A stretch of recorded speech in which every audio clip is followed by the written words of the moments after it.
al documentar detalles sobre la biodiversidad y su evolución.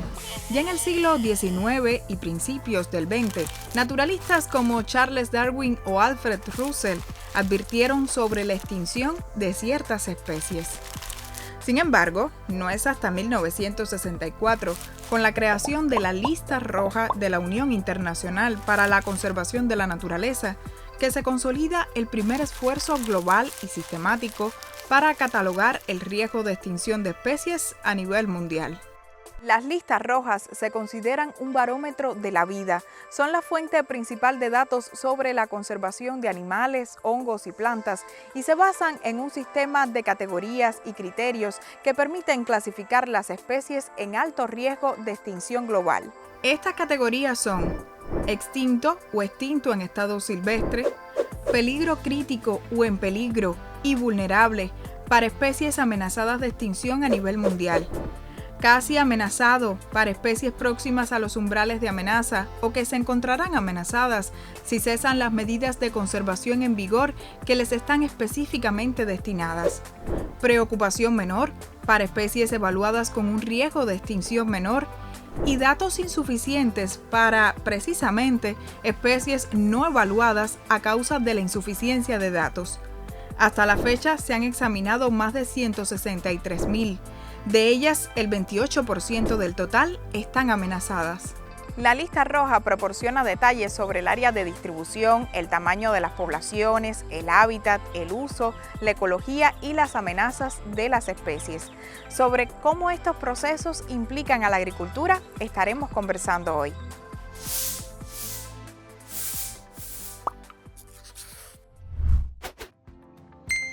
Las listas rojas son un elemento clave en la toma de decisiones. Se emplean, por ejemplo, como guía en acuerdos internacionales, entre ellos la Convención sobre el Comercio Internacional de Especies Amenazadas de Fauna y Flora Silvestres. También tienen muchas otras implicaciones. Alejandro Palmarola, presidente de la Asociación Latinoamericana de Botánica y de la Quinta de los Molinos, uno de los escenarios en medio de la urbe habanera con mayor número de especies pertenecientes a la flora y apreciables por el público, hoy nos explica varios detalles sobre el tema. Evidentemente no tenemos fondos, no hay dinero en el mundo para conservar cada una de las especies que están en riesgo de extinción. Y hacía falta un mecanismo que estableciera prioridades, que dijera cuáles necesitaban más o menos fondos, dinero, proyectos, esfuerzos. Es un mecanismo que además establece la creación de grupos de trabajo multidisciplinarios en cada país para analizar las especies. En Cuba desde el año 2003 existe un grupo nacional para la evaluación de las especies de plantas. Un reto importante es crear lo mismo, un mecanismo que permita avanzar en la evaluación de las especies de animales. Los primeros estudios sobre el estado de conservación de la flora cubana datan de principios del siglo XX, pero no es hasta 1983 que aparece el primer trabajo que evaluaba y compilaba 959 especies en amenaza o en peligro de extinción para el archipiélago.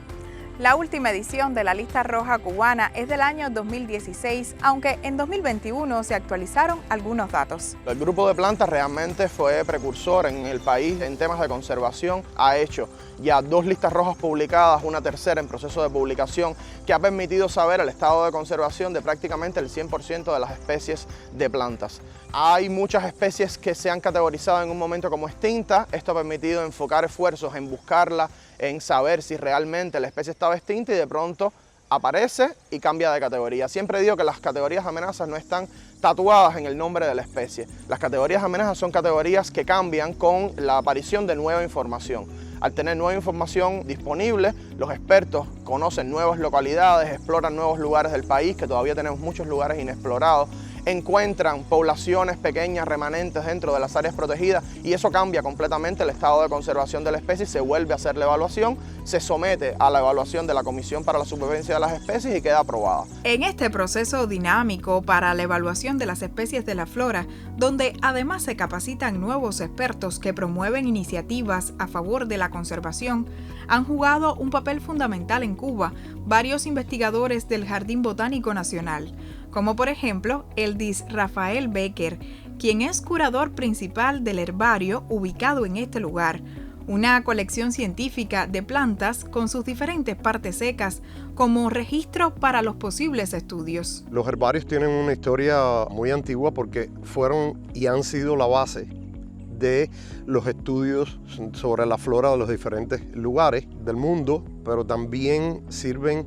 como los datos para elaborar listas florísticas, para saber cuáles son las especies que viven en determinado lugar, qué especies estuvieron en un lugar que ya en ese lugar no existen, dónde buscar las especies en determinados lugares. Y entonces los herbarios se especializan en determinadas regiones. Nosotros estamos ubicados en la zona del trópico, la zona más biodiversa del planeta, y en particular Cuba es una de las islas con mayor riqueza florística del mundo. Por tanto, es lógico de que tenga herbarios que permitan estudiar esa riqueza de su flora. Por ejemplo, en el herbario de nosotros existen plantas que antes estaban en el Vedado, en La Habana o en La Habana Vieja. La ciudad ocupó todos esos lugares, pero gracias a esos registros que todavía se encuentran en nuestro herbario, se sabe cuál es la flora de esos lugares. La flora del archipiélago cubano tiene un estimado entre 7.000 y 7.500 especies. El territorio insular más rico en plantas, según la lista roja del 2016. Sin embargo, es también la segunda isla con más especies de plantas extintas en el mundo. En el año 2021 se reportaban 22, 4 desaparecidas de forma definitiva regionalmente, 772 en peligro crítico de extinción, 512 en peligro, 396 vulnerables y 518 amenazadas. Entre las especies en peligro crítico están el roble real, la palma azul, la palma corcho y la magnolia cubensis. La lista roja cubana realmente es de muchos años, de mucha perseverancia en la investigación sobre las especies que son evaluadas bajo determinados requisitos, o sea, distribución geográfica, cuál es el rango de distribución de las especies, las amenazas a las cuales ellas están sometidas, cuál es la dinámica de la población, cuál es la estructura de esa población y esencialmente lo que se da es el estado de conservación a nivel nacional de esas especies que son evaluadas. Idealmente debería realizarse cada 5, cada 10 años. Eso está en dependencia, por supuesto, de que se pueda compilar toda la información. Eso requiere de mucha investigación, requiere también de expediciones en el campo, in situ, estar verificando los datos.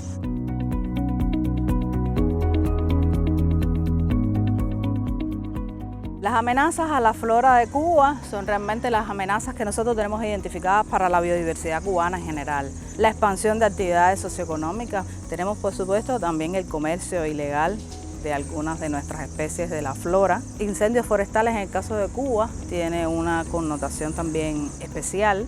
Y hay otro tipo de amenazas que son un poco más indirectas, le hablamos como que son amenazas subyacentes, que tienen que ver con que no se reconozca el valor que realmente tienen esas especies, o que los asuntos vinculados a la conservación de las especies no se incluyan en las estrategias de desarrollo a nivel de los sectores. La flora de Cuba no escapa de esas amenazas. En la actualidad, más de 70 parientes silvestres de plantas cultivadas en el planeta importantes como el maíz, el frijol o la papa se encuentran en amenaza de extinción.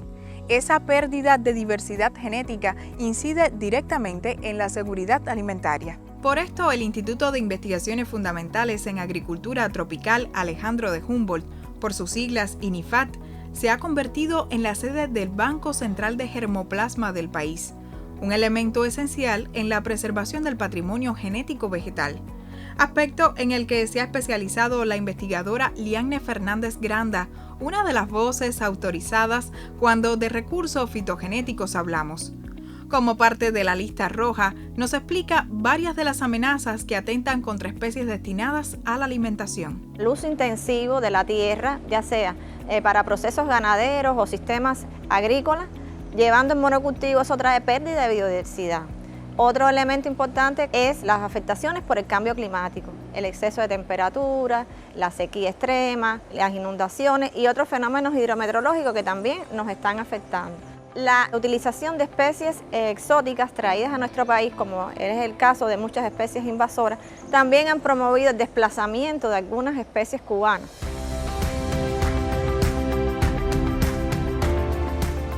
Consideramos desde el punto de vista agrícola que hay especies de alto interés, como algunas especies silvestres afines a las cultivadas, a donde podemos encontrar de género Anonaceae, donde está la chirimoya, el anón, los mameyes, que están restringidas a determinados sitios, y para eso Cuba ha promovido un quehacer de financiamiento a partir de proyectos internacionales donde vincula la conservación in situ con la conservación ex situ, porque muchas de estas especies no se adaptan a las condiciones ex situ, o también el financiamiento no es asequible para todas esas especies poderlas llevar a condiciones ex situ. En el orden de incorporar otras especies de importancia para la alimentación y la agricultura, sería honorable valorar la posible inclusión de especies como el Phaseolus lunatus, que es una especie subutilizada, que es el frijol caballero, que hay una gama de colores y que se utiliza en todas las regiones de Cuba, fundamentalmente en la región oriental. Esa se siembra generalmente en las cercas perimetrales de las casas. Otro elemento importante sería en el caso del maíz, variedades muy reconocidas internacionalmente como es el cubano amarillo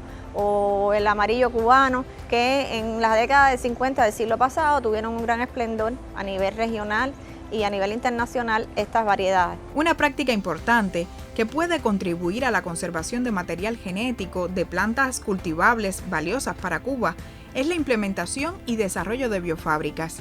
Hoy el INIFAD cuenta con una de ellas gracias al apoyo del proyecto Abama para el autoabastecimiento con enfoque territorial. Podríamos multiplicar, regenerar y conservar material libre de plagas y enfermedades, material endémico de Cuba que esté con posibilidades de peligro de extinción o que tenga también alguna amenaza por alguna plaga o enfermedad. Cuando uno emplea esta técnica novedosa de cultivo in vitro a través de la biofábrica, puede ayudar en un corto tiempo tener material de propagación en abundancia y poderlo distribuir a diversas zonas del país o reintegrarlo a aquella zona donde en algún momento estuvo y por alguna causa se perdió.